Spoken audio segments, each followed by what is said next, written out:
Chapter 5. It was just past 2 in the morning, and Aaron sat in the quiet security office of the ambassador's residence, the monitors glowing in front of him. As always, everything was peaceful. The hallways were empty, the rooms dark, an almost monotonous calm that he had come to appreciate. But when a car pulled up the driveway, its headlights flashing briefly through the window, he straightened. A black sports car stopped in front of the house. Aaron put his files aside and watched closely as the passenger door opened. Emily stepped out. Her black dress was tight, short, and sleeveless. In the dim light, her bare arms and shoulders looked even paler than usual. She held her shoes in one hand, tiptoeing barefoot toward the front door. Her steps were unsteady, her movements erratic, and Aaron immediately noticed that something was off. He left the security office and waited in the hallway, where the front door quietly clicked shut a few seconds later. Emily flinched when she saw him, her eyes wide. For a moment she looked caught, but she quickly replaced the expression with a smile, half tired, half feigned. "Agent Hotchner," she greeted him in a husky voice. "Are you the doorman now, too?" Aaron let his gaze sweep over her. Her makeup was smudged, too heavy for her young face. But what truly unsettled him were her eyes. Her pupils were too wide, the irises barely visible beneath the shine. Did she take something? He didn't say it out loud. Instead, he kept his voice calm. "It's late. You should go to bed. You're flying to England tomorrow morning, aren't you?" There it was again, that strangely bitter laugh. "I'm not flying," she said offhandedly, shrugging as if it were no big deal. "My father called. My services are no longer required, so there's no reason for him to see me." Aaron hesitated, frowning slightly. Services? What did she mean by that? But he knew he wouldn't get an answer now. Emily shuffled past him toward the kitchen. "I'm starving," she muttered, disappearing around the corner. Aaron followed, his mind still processing her words.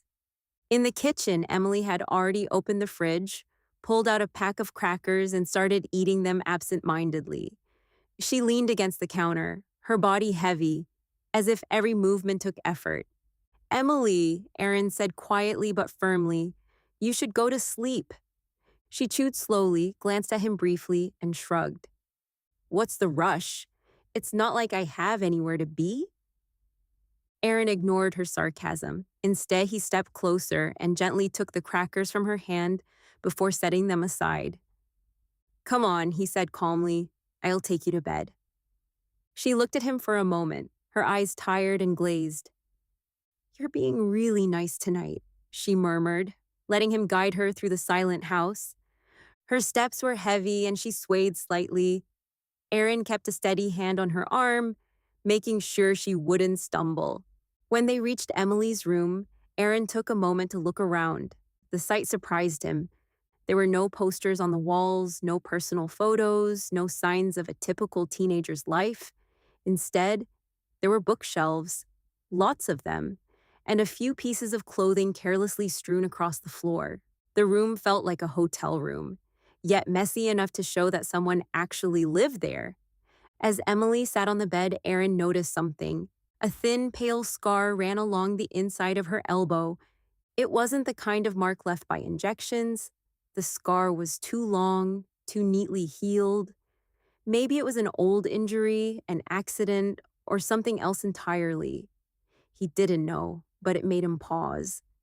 That was the third distinctive scar he had noticed on her without even looking for them. Aaron grabbed a glass of water, placed it on her nightstand, and as he did, his eyes landed on something else, a half-open pack of pills. Ritalin, an ADHD medication. His gaze lingered on it for a moment, and he couldn't help but wonder, did she really need it, or was she using it for something else? "Drink some water," he said softly, pushing the glass closer to her. Emily took a big sip before flopping onto the bed, pulling the blanket lazily over herself and murmuring something incoherent. Aaron stood there for a moment longer, watching as her eyes slowly closed. "Get some sleep, Emily. he said gently before switching off the light and quietly leaving the room.